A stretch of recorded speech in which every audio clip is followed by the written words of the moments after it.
Today's episode of the Star Local Media High School Sports Podcast is brought to you by Poor Richard's Cafe and Star Local Media. Poor Richard's Cafe, Plano's oldest restaurant since 1973. They are open daily from 5:30 a.m. to 2:30 p.m., serving the three most important meals of the day: breakfast, lunch, and dessert. It is true Texas home-style cooking made with love and grit. That is Poor Richard's Cafe, located off of Avenue K in Plano.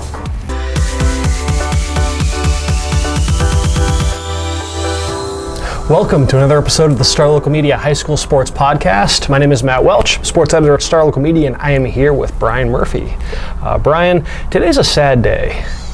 It is, so this is the first day of the 2019 calendar year where it's the start of the week, we're going to lay out our coverage plans for the week, and there isn't a basketball game to cover. You know, basketball is our favorite sport. It is. So it's really painful. It doesn't help that it's like 14 degrees outside. Yeah, indoor sports season is done as far as our coverage goes. We always get asked what our favorite sport is to cover, and I mean, without a question, for me, it's basketball. It always has been. Just love that atmosphere, love the game itself, and yeah, it's always a bittersweet day when it is the final day of basketball coverage for me. But hey, at the very least, I got to spend it down at the state tournament this past weekend. I was out in San Antonio to cover Allen, Argyle, Frisco Liberty, our three programs that we had competing for state championships. So Brian, let's recap some of the fun times out in San Antonio at the girls state tournament. Of those three programs, we had one that came away with the ultimate hardware, and what's becoming a pretty familiar theme for this program. Let's start with Argyle, a program that we haven't really been able to talk a whole lot about Argyle on the podcast, and let's play some catch up here with Argyle, because they are the Lady Eagles are in the midst of a special run after defeating Hardin Jefferson on Saturday 49-41 for the Class 4A state championship. Argyle is now the third program in UIL history to win 5 consecutive girls basketball state championships. You know how hard it is to do that just twice, or even let alone once. They've done it 5 years in a row, and it's unbelievable. And because to extend that run past 4 years, that means that the players that are on the team now weren't there when they won the first of these 5 in a row. It's weird to think that when you're fresh off winning 4 state championships in a row, that a team might have been in some ways flying under the radar at points this season. But listening to to the Argyle, their head coach Chance Westmoreland and some of the players talk after the fact, they were definitely a team that was playing with a chip on their shoulder this season. Somehow they didn't begin the year ranked number 1 in 4A. Which is odd considering they're... Who was it? I don't recall, but it wasn't Argyle. Coach said as much after the game.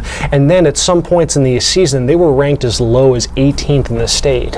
And, it's a team that, the roadmap from years past was much different this year because they lost one of their top returners, Sydney Standifer, their star point guard, an all-state selection last year. She tore her ACL before the season even started. So right there, they're already going to be shorthanded. And when you factor in just the importance of the point guard position and all that is asked of that specific player and that specific role, everybody on that team had to recalibrate their roles, from Riley McKinney having to take on the role of being their lead scorer, Brooklyn Carl moving from the 2 guard to 1 to being the team's point guard now, and then having to bring a couple players who were bench players last year. They're now stepping into starting roles. It was a team that had to do a lot of adapting on the fly this year, and to see what it culminated in this past weekend. They started off in the semifinals, eking one out at the wire against Lincoln, a Lincoln team that gave Argyle all sorts of fits on the glass. 20 offensive rebounds allowed by Argyle in that game, and that Lincoln team is good because they got some size. In the first round, they demolished Salina by almost 50 points. I think it was like 40-something point deficit in that one, and they kind of called off the dogs in that one. That just shows how good they were. And that was that was the semifinal against Lincoln? And so that was during their stretch of 4 consecutive games against the top 4 teams. Yeah, if you're ever going to figure out a way to leave no question as to who the best team in the classification is, so Argyle entered the playoffs ranked number 5 in Class 4A, and then their last 4 wins, they knocked off number 1 Canyon, number 2 Levelland, and then number 4 Lincoln in the semifinals, and then number 3 Hardin Jefferson in the state championship. championship game. And they had to dig out of an early hole against Hardin-Jefferson.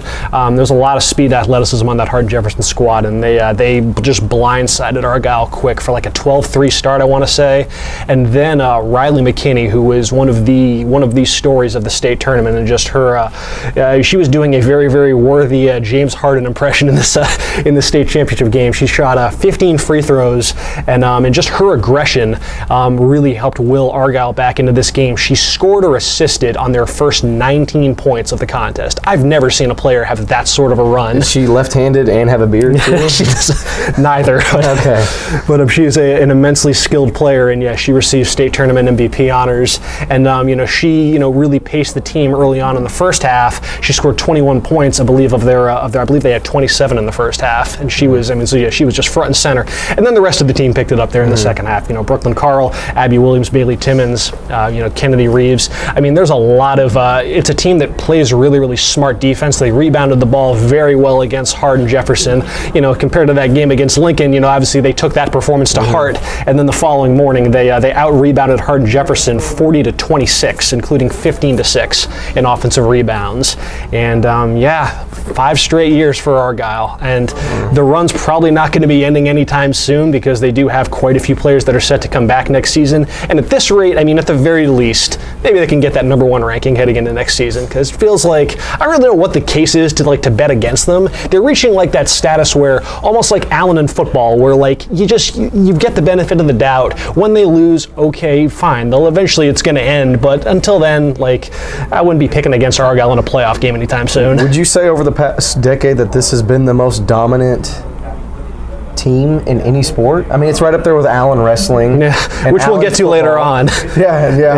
But they have to be right up there. As far as girls basketball programs, I'm talking about any sport. Any sport. 'Cause girls basketball, that 5 straight championships, you're blowing every other team out of the water. 5A, 6A, anything.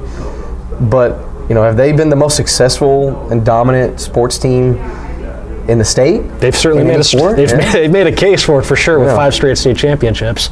Argyle was the team that came home with the ultimate hardware. We had one that came 1 quarter shy of doing the same. So let's, Brian, you team that you followed all year, so we can shift gears a bit and talk about Frisco Liberty. They gave #2 ranked Amarillo one heck of a ball game there in the state championship game. Led after this, they never trailed after either of the first 3 quarters.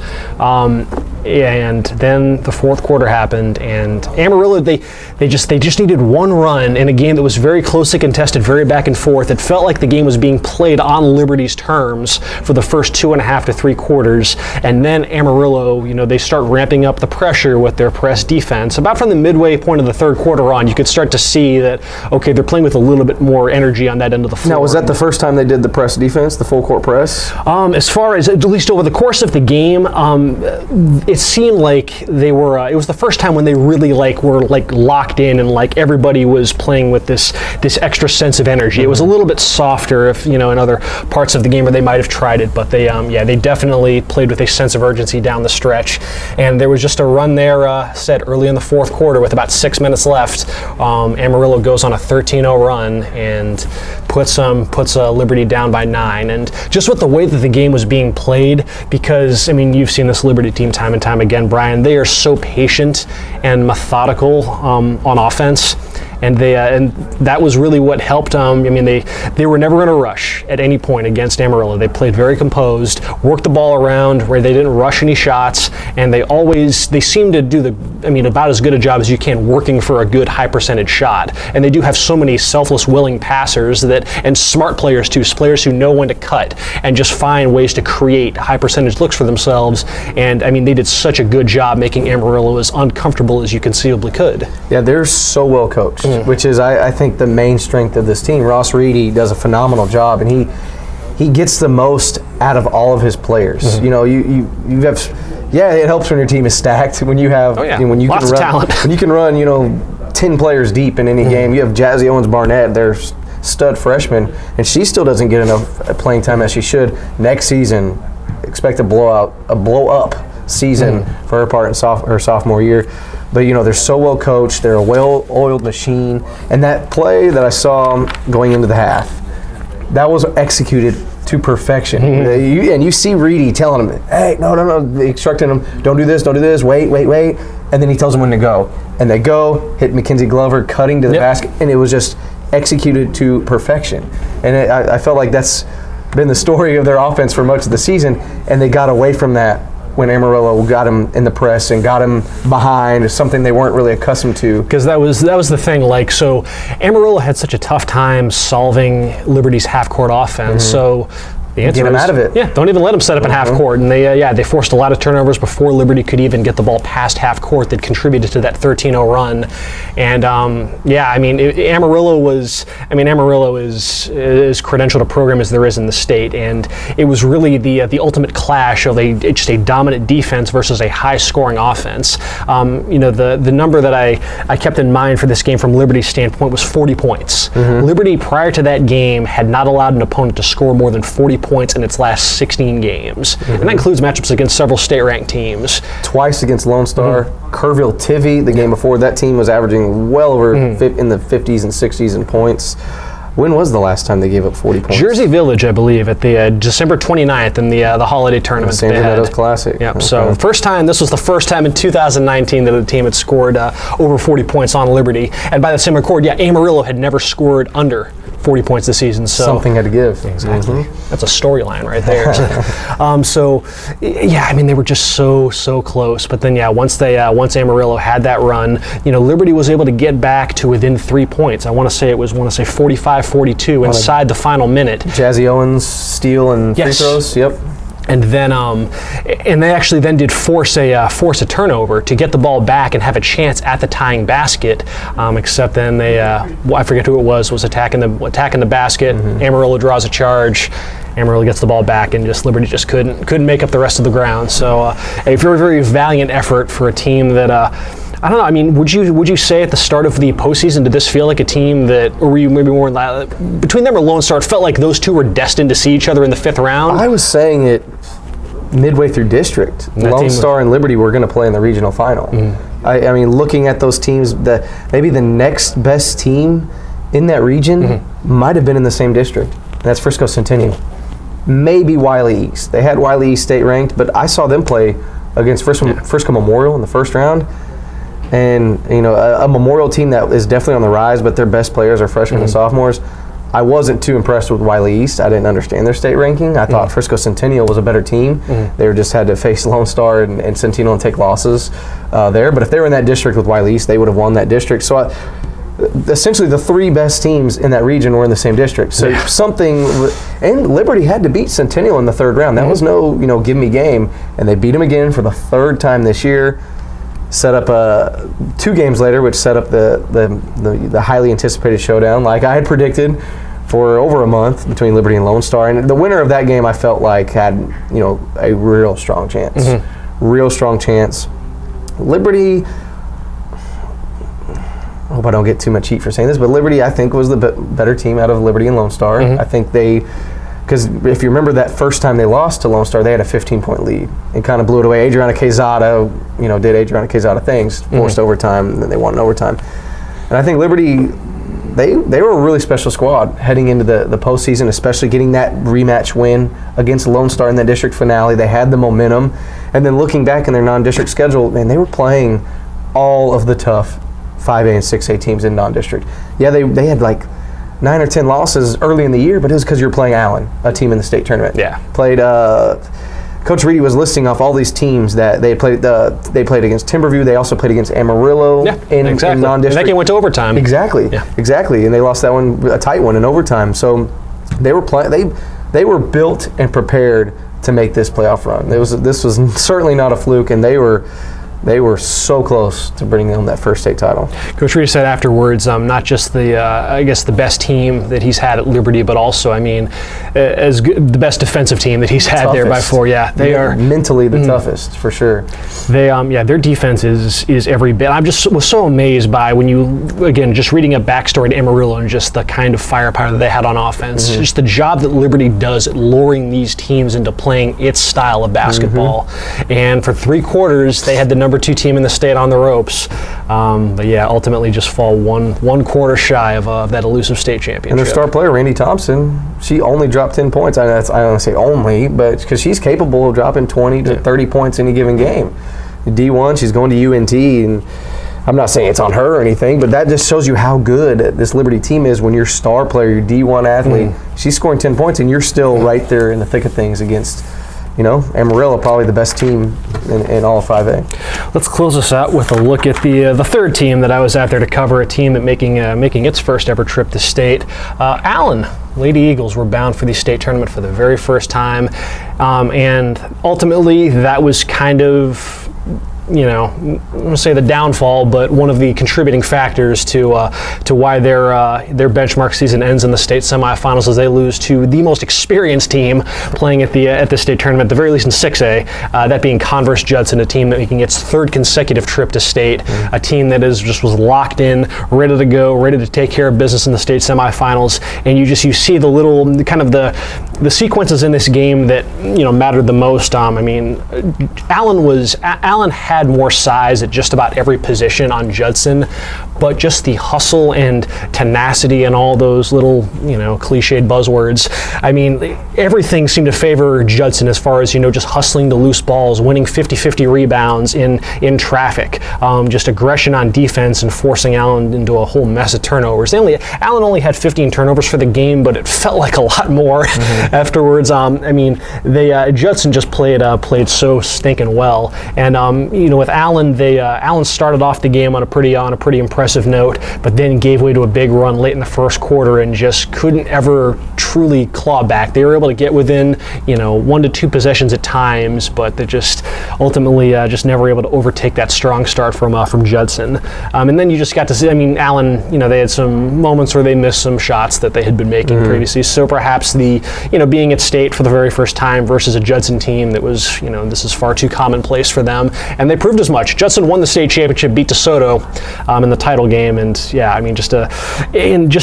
was impressed though, because Judson only played 5 kids in their semifinal. They didn't go to the bench at all. All 5 starters played all 32 minutes, and it's a team that is that they get up and down. They like to run too. So the fact that they were able to maintain that kind of pace despite not having to call on any reserves, they just did. Once they forced Allen into a turnover or got a defensive rebound, they were off and running, and they did such a good job passing the ball in transition, and it was every bit the look of a state champion.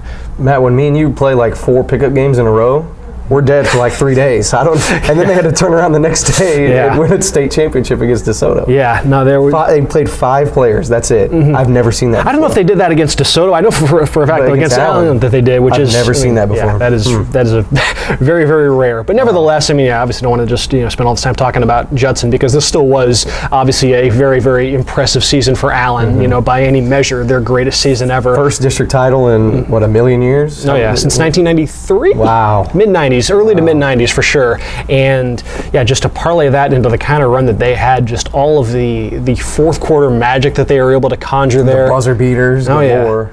And just the wild second half comeback against Prosper. It truly was a remarkable run. And you look at this game. Their 2 workhorses, Nia Green, she goes out on her shield with 21 points on 50% shooting. She played great. Tyler Jackson was strong as well. She had 18 points. So Allen scored 47 points. Those 2 had 38 combined. Wow. So just couldn't get enough just elsewhere in the lineup. And that's the district MVP, and then the 6th man of the year in 9-6A. Tyler Jackson, did she win 6th man of the year? I forget, I don't have the list in front of me. Oops. Nevertheless, though, just a great season for Allen, and they're still going to be, even though they lose Nia Green, a McDonald's All-American, best player to ever come through that program, they're still going to be pretty solid next year for sure. Just a bittersweet weekend in general, because it always does stink when you're making that final walk away from the court, that walk out of the arena, and I guess this is the last time we'll be doing this until next November or December. But hey, you still had a pretty heavy basketball week. So there were still some fun times over on the boys side of things, and we can get to that. We can talk boys basketball regionals, plus play some belated catch up from the state wrestling tournament. We'll get to that after a word from this sponsor. Today's podcast is brought to you by Star Local Media. 14 newspapers and websites with a print distribution of 270,000 homes and monthly page views of 600,000 online. Star Local Media, your community voice for news.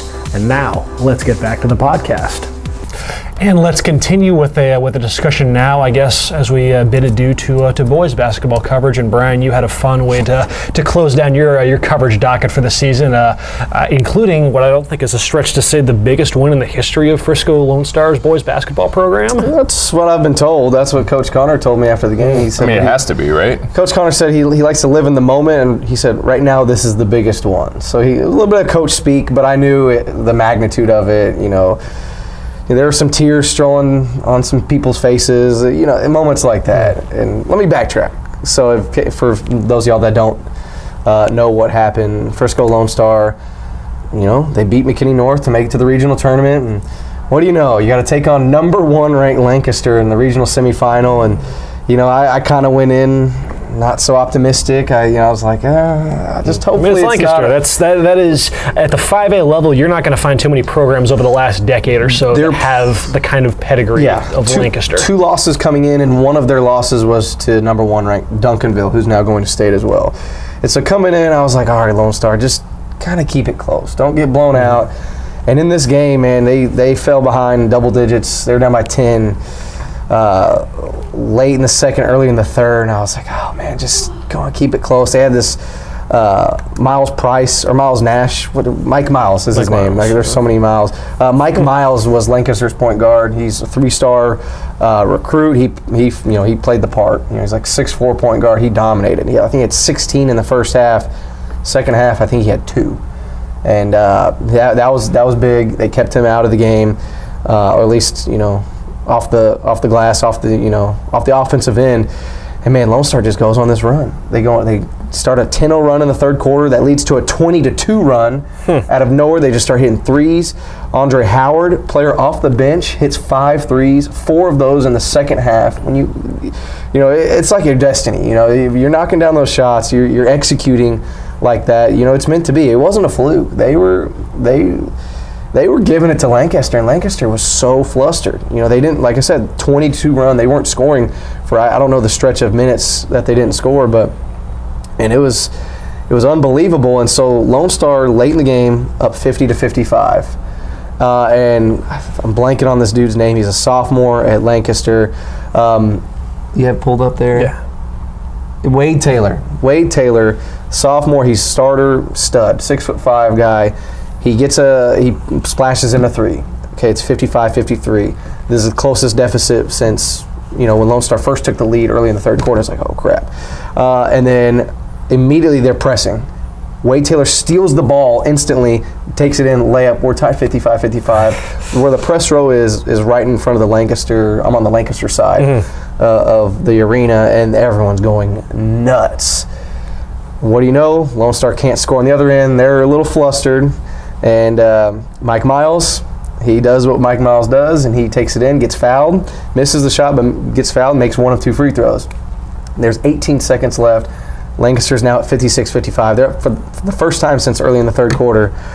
And Lone Star, they have time to figure out a buzzer beater, And I'm like, am I going to see a buzzer beater at the Kohl Center 2 weekends in a row? And they call timeout, and then they bring it down. They run some clock out, this and that. I believe it was a drive to the paint that was blocked off Lancaster on the baseline underneath the basket, 4 seconds left. So then Lone Star has another chance. I think this is what they really wanted. They have Julian Larry inbounding the ball, and then their big man Isaiah Lewis, 6'6" forward, combo guard, forward, whatever you want to call him. Play runs to perfection. He starts on the 3-point line on the wing, cuts in, gets a screen right in front of the basket. Larry lobs it up, catches it, alley-oop, off the glass and in with 1.6 seconds left. They take the 1-point lead.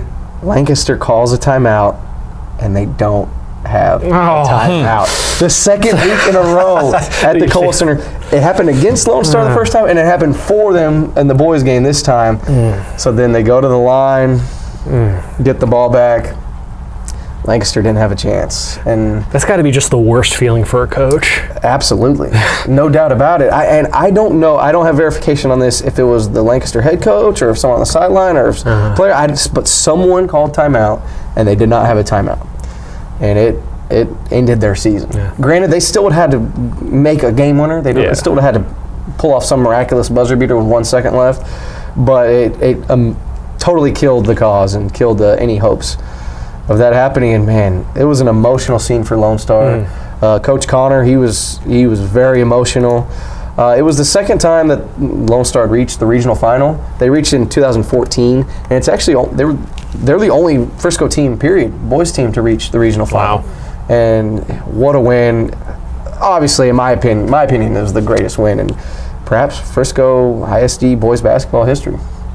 I mean, when you factor in, obviously, if this wasn't a state tournament game or anything like that, but when you factor in just the caliber of opponent, number one ranked team in the state, a program that has, just tons of state championships and all sorts of. That is, when you think of 5A boys basketball in Texas, Lancaster's one of, if not the first team that comes to mind. For sure. To knock off a team like that, I think that's. Yeah, I think without question that's the biggest win that program's ever had. Oh yeah, and then they had to turn around the next day and face Sulphur Springs, who I'm not sure if they're a better team than Lancaster. They just had the matchups, and that was the name of the game. Styles make fights. They had 4 guys in the starting lineup that were at least 6'5", and that doesn't even include Cork, their big man, 6'9", who was in foul trouble the entire game. He had his 4th foul in the second quarter, and I just look at him. He's 6'9". He had 2 buckets early. He had and one early, and I'm like, oh my gosh, this dude is about to give him the Shaq treatment. In this one, they could not stop him. He gets in foul trouble. He doesn't play again until the 4th quarter. He picks up that 5th foul almost immediately, so he was literally a non-factor. But then their other guys, they're 6'5" guards that Marvin Mims and Julian Larry were having to guard. Larry was doing a good job. Mims was doing a good job on these guys, but there's a 3-4 inch differential. They're getting in the paint on the low block.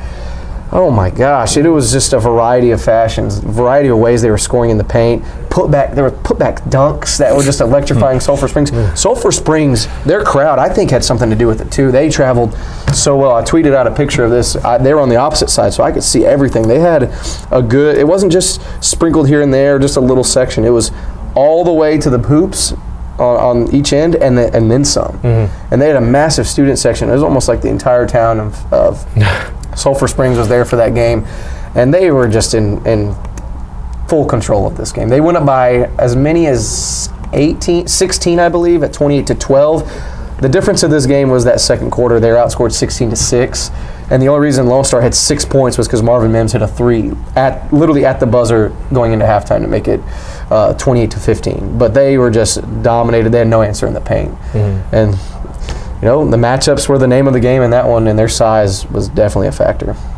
We can let's round this out with a look at let's play some catch up, a belated look back at the state wrestling tournament, because state wrestling always produces some pretty recognizable results, some pretty notable storylines within our coverage area, and and at the very least you had at some point we have to sit down and just figure out just what else you can even compare this run to that the Allen Wrestling Program. That's what I was going to say. The state wrestling tournament has produced one recognizable result every year for the last decade, and that's the Allen boys wrestling team winning state gold as a team, and it's unprecedented. No wrestling team has ever done it. It's really hard to imagine that any bracket sport team has ever done it. It's unbelievable. You were talking about Argyle. What does the girls basketball team won? 5? So that's half as many. That's half as many. It's unbelievable, and this year was no different. It was the same story. I think they had 5 individual state champions. Everybody else was somewhere up in the medals.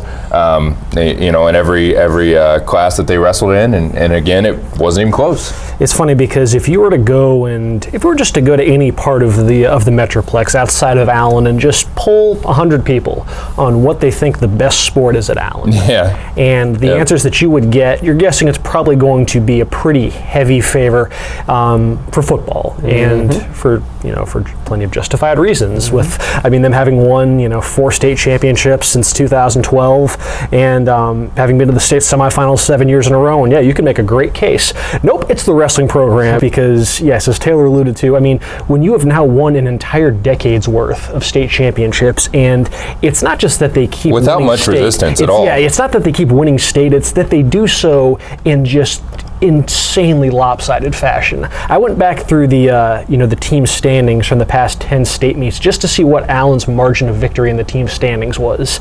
Over the past decade, the average margin of victory that Allen has enjoyed from the gap between first and second place in the team standings at the state meet, 95.6 points. Yep.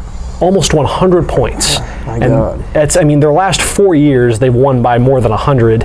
And they've had somewhere, I mean, basically every conceivable record that you can amass at the state meet, Allen has set, whether it's most points scored as a team, largest margin of victory, most, gold medalists. I mean, it's just, they have just rewritten the record books time and time over. And it is just such a special run. There's nothing like it right now. And with no end in sight is the crazy part. Yeah. Because, I mean, they graduate state champions pretty much every year, but then they bring in freshmen that are, literally almost already on the verge of just going ahead and winning state. They have, as head coach Jerry Best will allude to, they have middle school wrestlers that are fantastic. He has his, wrestling, his club wrestling program and all that stuff that he, works with youth in the area that are eventually going to wrestle for Allen. These kids wrestle for forever. They get to the high school level and it's just next in line. It's a machine. Now, are they just sending more kids than other schools? Is that why they're getting? They do part of it because so there's 14 weight classes at the state wrestling meet. Allen had a participant in 13 of them. Wow. Yep. And 12 kids placed. Yep. Wow. So I mean that is a level of depth that they've. I mean, again, for the past decade, it's been that way. And that numbers game is just the math. It's too much to compete. I mean, with you can compare schools. it to they had 5 state champions. Allen did. I believe Plano West sent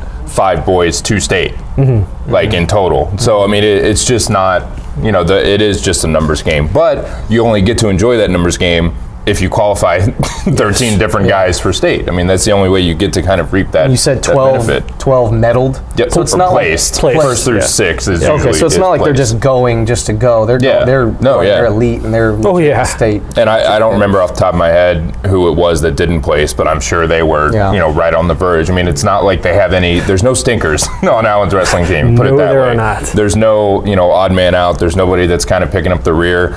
Everybody wrestles to try to go win a state championship.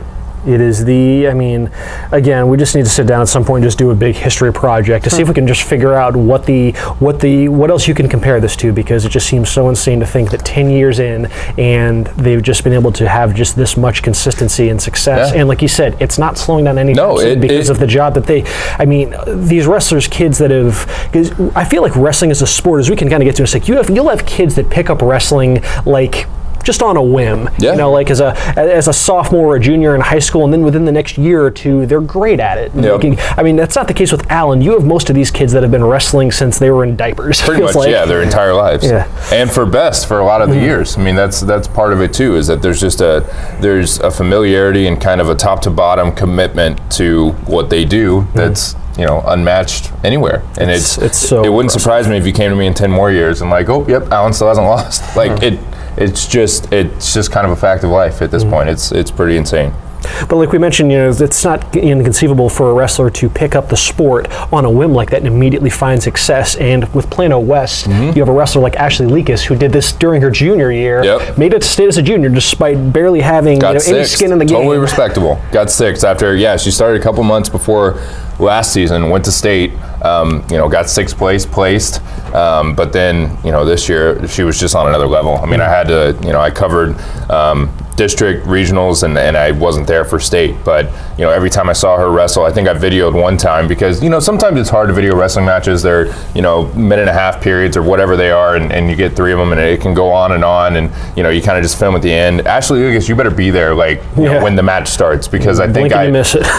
It's honestly like she puts on a show sometimes. Like she just kind of toys with people and it's like, okay, I'm done with this. I think I filmed her match for it was either the district title or I think it was the regional title, and I think she pinned the girl in 34 seconds, and that even seemed long. It seemed like that girl survived for longer than she probably should have. So she's just wrestling at 165.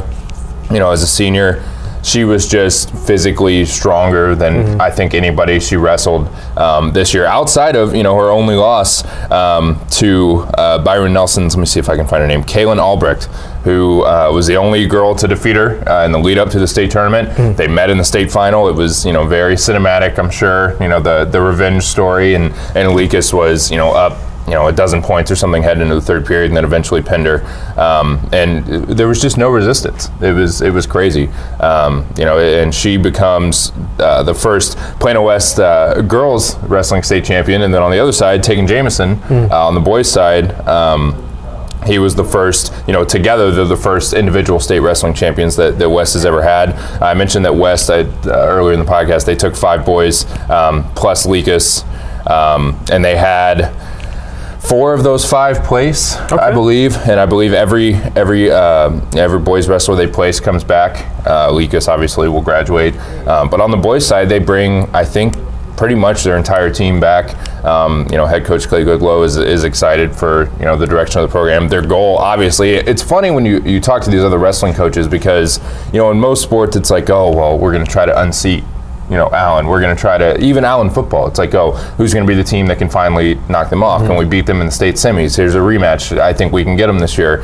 It's not like that in wrestling. It's almost like, well, Allen's going to get first. Allen's going to be state champs. So, next year, I really think that we can be second at state. Like, they'll speak like that. It's Allen has warped the state wrestling scene so much that it's like everybody's playing for second in district for Plano West, all the way up, regional, state, everything. But Plano West is set up to be really good for a while here because they have a ton of freshmen, sophomores, especially on the boys' side, that are going to continue to get better and should have a pretty good year again next year.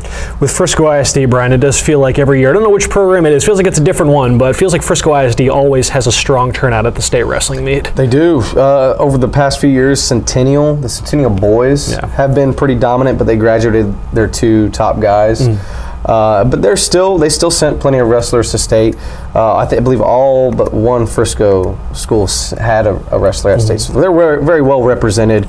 But it was Frisco Liberty's year. It was their week. It was a big week for Frisco Liberty in general. With the girls basketball team and then the wrestlers at state. The girls wrestling team finished 2nd, their highest finish ever at the wrestling meet. Savannah West, she won the 110-pound championship. There, she beat a girl from El Paso Hanks. El Paso Hanks was the team that finished first, by the way. They she beat the defending state champion from El Paso Hanks in her match there, so that was big for her. They had a bunch of people finish 2nd. Precious Essien, he finished 2nd to a kid from Midlothian, a kid he had just beat in the regional tournament the week before, so it's really tough for him there. But a great year for Essien. Diego Lorenzo, he didn't lose a match all year in the 195-pound class, but he lost to the Geronimo Saucedo of Wiley East for his only loss of the year in the state final. But you had a bunch of second-place finishes. That one first-place finish. Frisco High had the other gold medal. It was Tyler Brennan who brought home his 2nd consecutive state title. Last year he won it in the 106. This year he won it 126. So it was bulking season for Tyler Brennan, and he showed out his 2nd straight year. Yeah, that is a look at just some of the happenings out of the state wrestling tournament. I wanted to at least pay an homage to that, since obviously, yes, plenty of fun times with our local high schools out on the wrestling mats. And that will do it for this edition of the Star Local Media High School Sports Podcast. We'll be back on Thursday to talk some softball. So we're now about to start dipping our toes into stick and ball season with district softball getting rolling this week. Going to talk some of the notable storylines in our coverage areas for the upcoming season that's already in progress, I should say. But nevertheless, folks, yes, appreciate you all for checking this out. This is Matt Welch, Taylor Ragland, Brian Murphy. Make sure you guys stay warm. It's freezing outside, folks. Hey, you enjoy the rest of your week, and we will talk to y'all later.